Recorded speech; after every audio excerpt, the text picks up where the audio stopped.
Hello and welcome to the Minutes Within the Mist, where we explore the dark and clouded places to discover cryptids, ghosts, and other mysteries.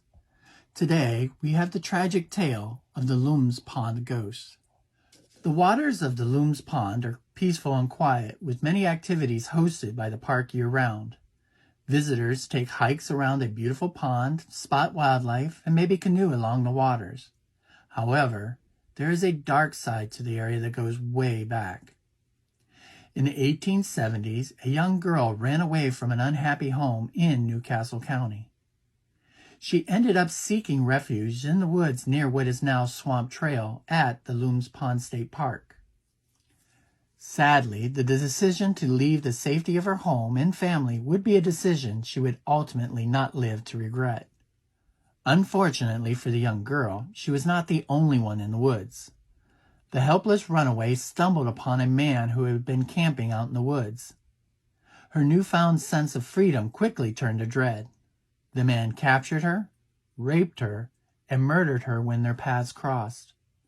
This gruesome act took place on the trails that visitors walk to this day.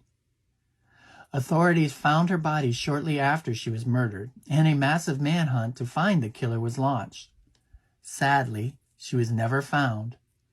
He had escaped in the night and either disappeared forever or blended in with society once more.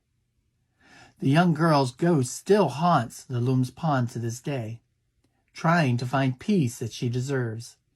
On a quiet evening, you might hear the screams or the pleadings of the runaway young girl's ghost. And if you find yourself walking along the docks in the middle of the winter, you might feel an extra chill. Perhaps the ghost is still seeking help after all these years. I hope you enjoyed this tale of the Lums Pond ghost. Join us at the Within the Mist podcast for more ghost stories, cryptids, and other mysteries. Until then, be careful in the park and remain constantly curious.